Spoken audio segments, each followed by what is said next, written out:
On nous a demandé d'intervenir par rapport effectivement à l'apport de la médiation équine comme outil d'insertion ou de réinsertion. Alors, très brièvement, moi je suis psychologue, je ne vais pas le faire style alcoolique anonyme, mais j'ai plus de 25 ans de détention. J'intervenais aussi bien à Fresnes que plus récemment, pendant 20 ans, au centre pénitentiaire des femmes de Rennes. Et à cette occasion, dans le cadre de mes suivis, je n'étais pas dans un objectif thérapeutique, mais plus dans un objectif d'accompagnement de la peine. J'ai l'impression que je vais accélérer le débit là, parce que tu me stresses toi, avec tes 7 minutes. Et donc, dans ce cadre-là, très rapidement, enfin en tout cas, à la faveur d'une rencontre avec une personne au quartier Arrivant, je me suis dit que ça allait être un peu compliqué de la faire sortir. Elle avait un temps à peine et qu'il allait falloir trouver un moyen.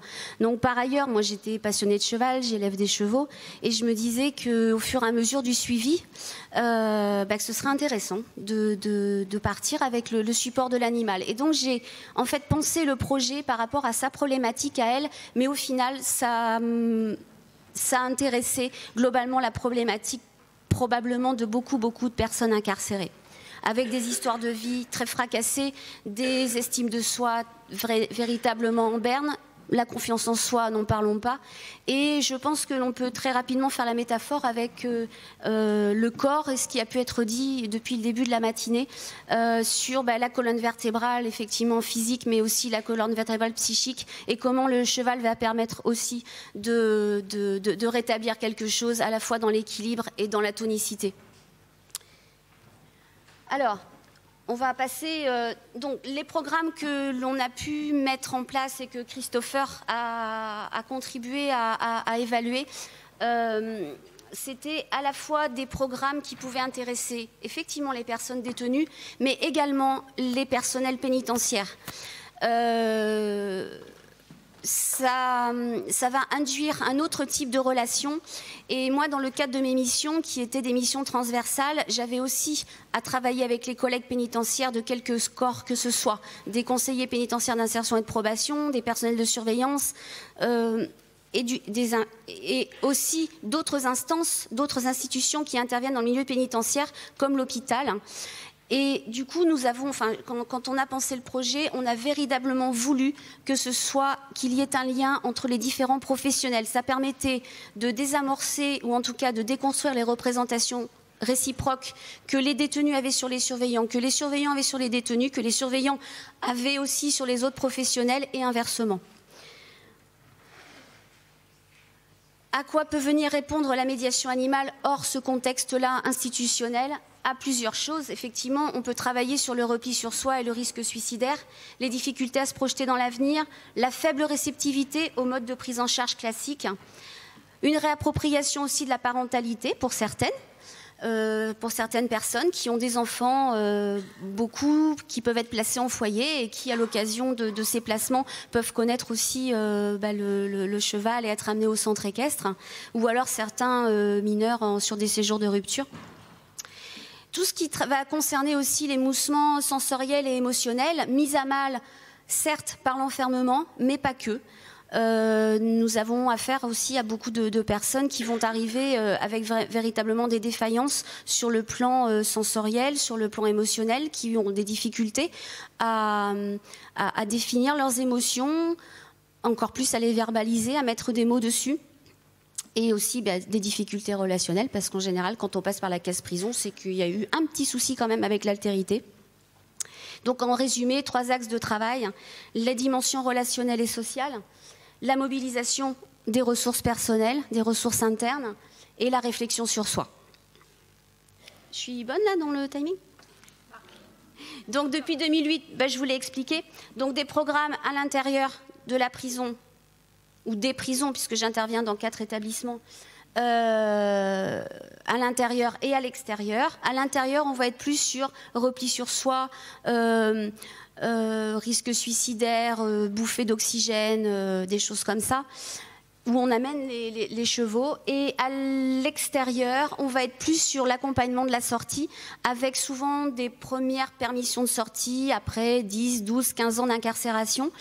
Et où là, en fait, on va être amené à travailler d'abord sur quelque chose, en fait, c'est quelque chose de très progressif, pour amener les personnes détenues à, voilà, on va employer la métaphore, à prendre en main les rênes de leur vie. Et le postulat étant que si elles arrivent à faire ce qu'elles ont fait avec le cheval jusqu'à aller faire une randonnée avec tous les aléas que l'on peut rencontrer, un tracteur, un pigeon, je sais pas moi, tout ce qui peut vous débouler lorsque vous êtes en randonnée, eh bien, ça leur aura permis d'ancrer quelque chose au niveau du corps, au niveau des émotions, au niveau du psychisme, pour pouvoir après appréhender le retour à la vie sociale, à la vie citoyenne. On est aussi sur des concepts de citoyenneté, dans le rapport à l'autre, dans le rapport à soi, la confiance que je peux faire à l'autre, la confiance que je peux me faire, et aussi le rapport à l'autorité et au cadre. Donc les objectifs, favoriser effectivement l'autonomisation, la valorisation de soi, vivre des situations de coopération, d'entraide. Il peut y en avoir qui sont plus à l'aise ou moins, donc qui vont aider aussi bien les personnels, parce que là pour le coup il n'y a plus d'uniforme, tout le monde est au même niveau. Et puis moi j'ai vu certaines détenues mettre des surveillantes à cheval en disant mais attendez madame, vous inquiétez pas, je vous tiens. Très bien, tenez le cheval. Donc ça c'est plutôt très intéressant. Après, c'est quand je retourne en établissement, comment je peux reprendre ma position de personnel. Mais on voit que ça a un impact parce qu'il y a du coup un assouplissement des relations, et l'uniforme est toujours là, et l'autorité, elle peut s'exercer, mais peut-être d'une autre façon et d'une autre façon. On parle en fait dans notre jargon de sécurité dynamique. Il y a la sécurité physique, les murs, les miradors, voilà, quand il y en a dans les prisons. Mais la sécurité dynamique, c'est bien celle qui intéresse la qualité de la relation avec les personnels, et celle qui va contribuer aussi à une meilleure insertion. Voilà. Après, effectivement, développer les connaissances sur les soins aux chevaux et par extension sur elles-mêmes, mais sur eux-mêmes aussi. Alors, voilà, on ne monte pas comme ça sur le dos d'un cheval de façon impunément. On fait des liens également entre l'humain, le cheval. Ça peut être un billard à 7 bandes aussi, parce que c'est quoi le cheval, d'où ça vient, donc géographie, histoire, l'évolution de l'homme et du cheval. Voilà, on va travailler sur beaucoup de choses. Et puis on peut aussi dans ces ateliers-là articuler avec, et c'est nécessaire, c'est pas un one-shot, c'est pas un atelier pour se faire plaisir, c'est pas du loisir. On veut véritablement que ça s'articule avec d'autres outils d'insertion, parce que la médiation animale, faut que ce soit cheval ou avec d'autres animaux, on veut véritablement que ça s'articule avec d'autres programmes d'insertion, parce que là, ça permet de potentialiser, de capitaliser ce que les personnes ont pu acquérir.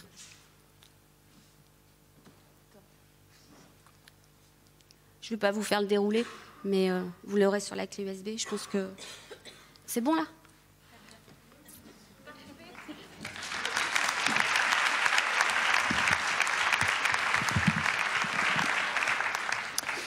Donc bonjour à tous. Alors du coup oui, Christopher Valente, donc psychologue clinicien. Moi je fais un doctorat en fait qui porte sur l'impact de la médiation animale sur la dynamique de changement des personnes incarcérées. Et donc c'est dans cette perspective-là qu'avec Catherine on a justement évalué les effets de ces programmes. Sachant donc qu'on avait très peu de données de terrain de départ en fait sur la médiation animale en milieu pénitentiaire. Donc notre étude n'est pas quantitative en fait, elle est qualitative. Elle se fonde sur des entretiens, des débriefings, des journaux de bord qui ont été tenus par les participantes à ces programmes, donc au nombre de 8 qui ont été interrogés et qui ont essayé de nous expliquer un peu ce qu'était la détention et par contraste donc ce qu'avait permis d'apporter le cheval. Donc je vais essayer d'aller assez rapidement. Donc on voit déjà que le cheval va avoir un impact positif sur ce qu'on peut appeler la conscience de soi et sur la manière de reprendre possession de son corps. Ce qui nous est décrit en début de programme, c'est que l'expérience de la détention, c'est l'expérience d'une perte significative de sa sensorialité et de la conscience qu'on peut avoir de son corps, et à plusieurs niveaux. Déjà au niveau des sens, une porte peut constamment arrêter la vue, un mur peut constamment arrêter la vue, les sons vont être anxiogènes, métalliques, les sensations tactiles être toujours les mêmes, ce qui au final va amener la personne petit à petit à se désensibiliser de tous ces stimuli-là et à donner le sentiment en début de programme que les sens sont moins affûtés.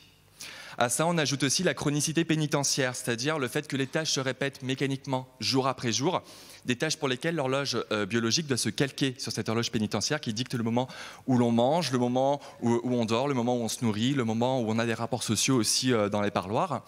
Et là encore, les participantes vont expliquer que ça leur donne le sentiment que leur corps est un peu mécanisé, qu'il est contrôlé jusque dans son mouvement et que donc on le ressent moins et donc on se ressent moins soi-même. À une échelle peut-être un peu plus violente, il y a aussi les fouilles corporelles qui ont pu être subies en fait, par le passé, qui sont décrites comme des expériences de perte de l'intimité particulièrement violentes. Une intimité qu'il est en plus d'autant plus difficile à préserver, qu'il y a une promiscuité en détention avec les détenus, avec le personnel, qui fait que cette intimité est exposée continuellement au regard d'autrui. Et donc là encore, ça peut être assez violent. Et ces différentes formes de violence sur le rapport au corps, ça va générer une stratégie qu'on retrouve souvent, c'est de se désensibiliser de ce corps, de s'en déconnecter, ne plus ressentir en fait pour se soustraire à cette violence et rendre l'insupportable bien plus supportable, ce qui fait qu'en début de programme, les participantes vont un peu décrire le sentiment d'avoir un corps qui est anonyme et presque en fait étranger à lui-même. Cette configuration-là, ce rapport au corps, va changer avec le cheval déjà parce qu'il y a un retour de la sensorialité qui opère. C'est un puissant stimulateur sensoriel, déjà au niveau de l'odeur, qui est décrite souvent comme étant l'odeur de la nature, qui permet un peu de se soustraire en fait au climat carcéral et justement de se reconnecter à cette nature-là. Et il y a aussi dans la caresse et le langage corporel avec le cheval pour communiquer avec, tout un ensemble de sensations tactiles qui sont ravivées. Et au-delà de ce retour à une sensorialité, il y a aussi ce qu'on peut appeler le retour d'une affectivité, puisque dans ce langage corporel, il y a la caresse, il y a une sensibilité qui peut opérer, des émotions qui vont revenir, des émotions que parfois on a scellées pour faire avec la détention, et ce qui fait qu'on va se refamiliariser avec des éprouvés corporels qui soient positifs. On insiste aussi sur ce langage corporel infraverbal qu'on a avec le cheval, puisque pour communiquer avec lui donner des directives, faire un avec lui, il faut utiliser son corps, il faut utiliser sa gestuelle. Et donc, on affirme un schéma corporel dont on n'avait plus forcément conscience, ce qui pousse à dire pendant le programme, voilà, c'est bête, mais je reprends conscience de mes bras, de mes jambes, et du coup, ça permet de s'affirmer à nouveau dans son corps et donc dans soi-même. Donc au final, on se rend compte que le cheval va créer une sorte de brèche dans le mur qui avait été érigé entre soi et soi-même, entre soi et le monde. Et c'est vraiment ce qui va permettre un retour dans ce qu'on appelle l'ici et maintenant. Reprendre connaissance, conscience de soi et pouvoir à nouveau aussi se projeter dans l'avenir puisqu'on est pleinement là en fait dans la chaîne du temps, à commencer par le moment présent. Donc voilà pour le rapport au corps. Je vais passer maintenant au rapport que ça peut avoir, l'impact positif que ça peut avoir dans le rapport à autrui. Puisque là, on voit que ça permet de faire émerger ce qu'on appelle le moi authentique, en fait. Déjà, dans le rapport qu'on a à soi-même, Maruna, qui est un criminologue en 2006, expliquait que le moi authentique est un facteur de bonne réinsertion, avec cette idée qu'au final, les gens qui ont vraiment réussi à se réinsérer, c'est pas tant qu'ils ont changé leur nature en elle-même, mais c'est qu'ils ont réussi, au final, à se reconnecter à une part plus authentique d'eux-mêmes, qui avait été étouffée, altérée par un parcours de vie difficile et des circonstances de vie. Et on voit que là, le cheval, déjà dans le rapport au corps, permet de faire ressurgir un peu toute cette authenticité. Mais ce qui nous est décrit en début de programme, c'est qu'aussi ce mot authentique, il est altéré dans le rapport qu'on a aux autres en détention, à plusieurs niveaux. Déjà parce que, il y a une insécurité qui fait qu'on ne va pas avoir tendance à montrer ses failles, à montrer sa sensibilité pour se protéger. Il y a aussi un caractère un peu marchandé, intéressé des relations en détention, qui donne une sorte d'angoisse un peu commune, d'avoir peur d'être instrumentalisé, ce qui ne va pas inviter du coup à s'ouvrir, mais au contraire, c'est ce qui peut entretenir un climat qui est presque paranoïaque. Et à une autre échelle, il y a également ce qu'on peut appeler le poids de l'étiquette criminelle, c'est-à-dire des faits pour lesquels on a été condamné, surtout s'ils ont été médiatisés, qui peuvent nous suivre en détention en fait et qui vont être au cœur en fait des échanges quotidiens, qui peuvent aussi parfois créer une sorte de hiérarchie sociale qui va stigmatiser des détenus, en valoriser d'autres, ce qui donne le sentiment en fait un peu d'être étouffé par cette identité criminelle, délinquante, dans laquelle on ne veut pas forcément se reconnaître.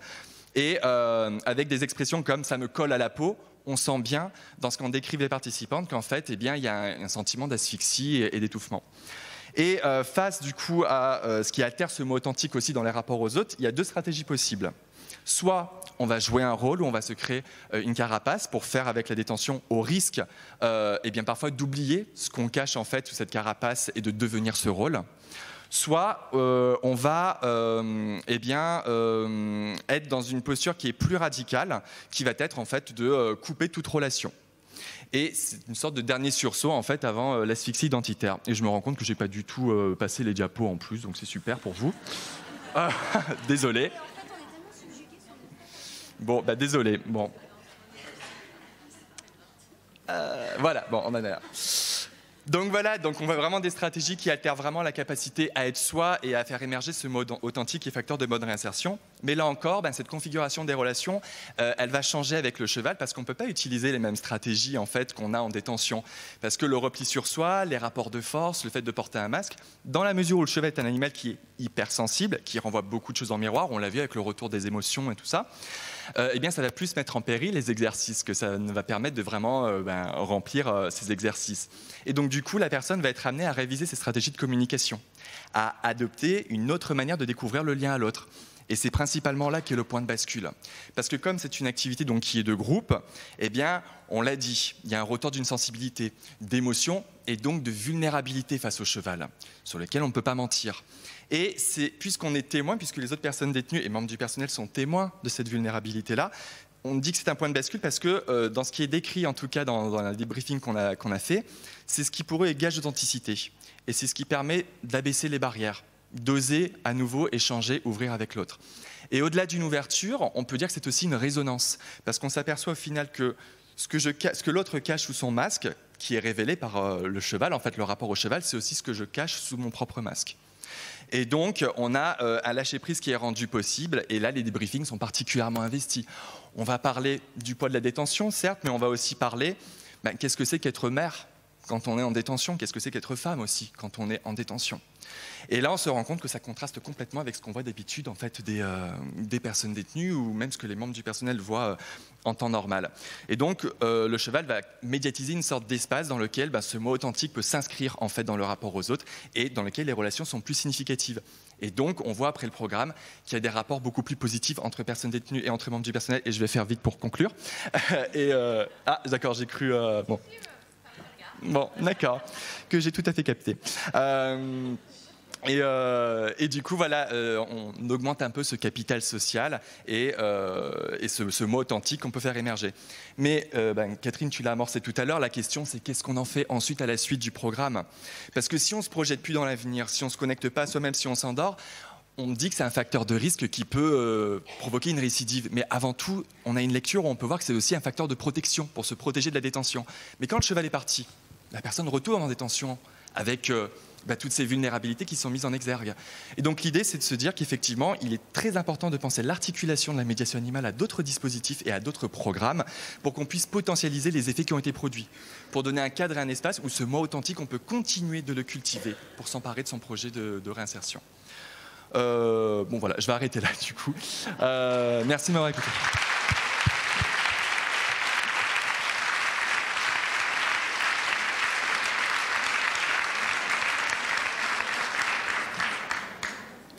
Du coup, je crois qu'on va prendre un petit peu de temps quand même pour quelques questions parce que on va leur accorder du temps, ils sont dans le timing. Par contre, je suis désolée, je t'interromps un tout petit peu avec mon rôle habituel d'emmerdeuse. En fait, j'ai un riverain qui se plaint d'une Clio grise qui est immatriculée, je vais cafeter CT 441 FY56, qui l'empêche de sortir de chez lui. Donc la personne concernée, si elle peut sortir très discrètement pour aller rentrer sa voiture. Parce qu'en fait, ce monsieur a en plus appelé la police municipale. Donc là, ça va être compliqué. Voilà. Le moment... Donc c'est pas eux. Bon, le moment de solitude est pour quelqu'un d'autre. Et maintenant, le micro est réservé aux questions, après cet intermède. Donc vous avez 30 secondes pour échapper au moment de solitude pendant les questions.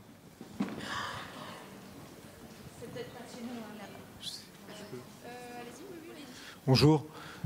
Je souhaiterais juste intervenir en fait en faisant remarquer une chose, c'est que votre étude en fait elle se base quand même essentiellement sur des détenues femmes et de ce que vous nous avez dit, sauf à ce que vous nous indiquez le contraire, et qui ont des conditions d'incarcération qui sont quand même particulières en fait en France, notamment en fait le centre de détenus en fait pour femmes est souvent en fait nommé comme étant exemplaire en termes de réinsertion en fait, notamment sur la cour d'appel de Rennes, puisque j'y suis magistrat et que je suis prescripteur en fait pour envoyer des gens en détention, et je suis content moi qu'il y ait ce genre d'initiative. Mais pour autant en fait s'il est mis en exergue par certaines personnes, il est aussi dénoncé par les détenus qui sont eux masculins, qui ne bénéficient pas en fait des mêmes conditions d'incarcération. Première chose. Ensuite en fait la deuxième chose, pour moi le cadre de la détention il n'est pas différent du cadre qui est celui des EHPAD, du cadre qui est celui des foyers, du cadre qui est celui en fait dans lequel sont enfermés des gens qui sont paralysés au sein de leur corps. Et le travail en fait qui est fait en détention devrait être le même que celui qui est fait en fait en EHPAD ou ailleurs. Après le tout c'est et à mon sens l'unique en fait problématique aujourd'hui qui n'est pas celle de la volonté humaine de faire, mais celle du financement, puisque lorsque j'ai été moi juge d'application des peines et lorsque j'ai été juge des enfants pendant plusieurs années, la volonté qui est celle de mettre en place des éléments dont on sait en matière en scientifique quel a été le bienfait qui a été apporté en fait à des enfants ou à tout public concerné, et d'un seul coup invalidé en fait par une absence de volonté politique. Tout simplement parce qu'aujourd'hui, ce sont en fait des micro-projets qui concernent en fait 70 000 détenus en France, en fait très peu d'entre eux. Dans le département du Finistère, en fait aujourd'hui, il y a 2 ou 3 lieux de vie qui proposent en fait le média qui est le cheval, et qui est un lieu de vie dans lequel on n'entre pas parce qu'on est détenu, on rentre pas parce qu'on est un enfant en fait qui a été maltraité, on rentre pas parce qu'on est une personne âgée qui a atteint d'Alzheimer, on rentre parce qu'on est une personne. Et normalement en fait on doit rentrer que lorsqu'on est un sujet, on est une personne, on n'existe pas par une catégorie en fait qui est posée par la société. Et c'est là à mon sens en fait une difficulté réelle, parce que si on rentre par une catégorisation qui permet en fait d'avoir un financement, à mon sens, on peut faire autant de dégâts que de bénéfices, parce qu'une fois que le financement n'est plus là, une fois que la prise en charge n'est plus là, qu'est-ce qu'on en fait? Finalement, on renvoie la personne à encore plus de manque que celle qu'elle avait lorsqu'elle vous a rencontré. Alors, merci de cette intervention, parce que du coup, ça va nous permettre, tout en ayant le devoir de réserve, donc vous disiez votre première remarque, c'était sur ce sont des détenues femmes, certes. Il y a des conditions d'incarcération qui sont, on va dire, privilégiées chez les femmes. Pas toutes, en centre de détention, plus qu'en maison d'arrêt. Néanmoins, Christopher a travaillé aussi sur la centrale de Arles, en termes d'évaluation, puisque ce programme était également déroulé sur Arles. Enfin, ce programme, un autre programme, il ne s'agit pas de faire des copier-coller, puisque quand on monte un programme, on a aussi affaire avec la culture de l'établissement. Et du coup, moi, j'interviens aussi en maison d'arrêt, notamment plus effective. Alors, à l'intérieur et à l'extérieur, chez les hommes. Pour vous donner un ordre d'idée, hier j'étais en randonnée avec des détenus d'une maison d'arrêt du ressort de la direction interrégionale des services pénitentiaires de Rennes. On va travailler sur les mêmes axes, on va avoir des effets, alors qui certes vont être minorés ou majorés par rapport à la problématique, et je suis ravie de vous entendre parler de subjectivité. Effectivement, ce sont des hommes ou des femmes, ce ne sont pas des catégories. Et la privation sensorielle, on peut la retrouver dans tout type d'enfermement. Et vous parliez, alors je ne sais pas si j'ai du coup fini de répondre à ça, mais vous parliez également du financement. Et là, moi, je voulais saluer quand même la Fondation Sommer, Adrienne et Pierre Sommer, qui contribuent énormément, qui a énormément contribué à subventionner les programmes en détention, qui continuent à subventionner. Et au niveau de la direction interrégionale de Rennes, on va dire qu'il y a un département qui a fortement initié une réflexion en mettant en place un comité de pilotage qui est fortement regardé à la fois par la direction de l'administration pénitentiaire et par l'école nationale de l'administration pénitentiaire, qui effectivement est partenaire aussi de ce comité de pilotage, et c'est pour ça que lorsqu'on disait pas one shot, la nécessité d'articuler à d'autres outils d'insertion, comme les programmes Respire, les programmes Parcours, les modules Respecto, du coup, c'est la médiation animale, elle peut ou pas intervenir dans un parcours pour un détenu si les professionnels estiment que ça peut apporter quelque chose. C'est pas un atelier de loisirs et c'est bien l'intérêt de l'articulation qui va faire que la dimension politique, on va peut-être pouvoir effectivement la rendre pertinente déjà et du coup plus intéressante. Je ne sais pas si j'ai répondu à votre remarque. En tout cas, c'est en train vraiment ça a germé, quoi. C'est vraiment en train de fleurir là. Je sais pas si j'ai du coup. Ah oui, d'accord. Oui, moi c'est plus sur un complément par rapport donc à tous ces projets que j'aimerais apporter. Je suis directeur d'une structure avec un centre équestre et en l'occurrence, on a greffé dessus un chantier d'insertion qui est lié à l'utilisation du cheval de trait. Et pour vous donner un ordre d'idée, donc on a un public sortant de prison, addiction, voilà, tout type de public en difficulté. Et donc en 10 ans, pour donner un ordre d'idée sur la valeur de la médiation équine, sur 128 personnes qui sont passées donc sur ce chantier, avec un contrat de travail, on a 120 personnes qui sont ressorties sur des contrats de travail ou des formations qualifiantes. Donc voilà, c'est une suite dans le suivi judiciaire, naturellement, mais c'est aussi un aboutissement de la médiation équine. Voilà. Merci à vous pour cette intervention des plus intéressantes.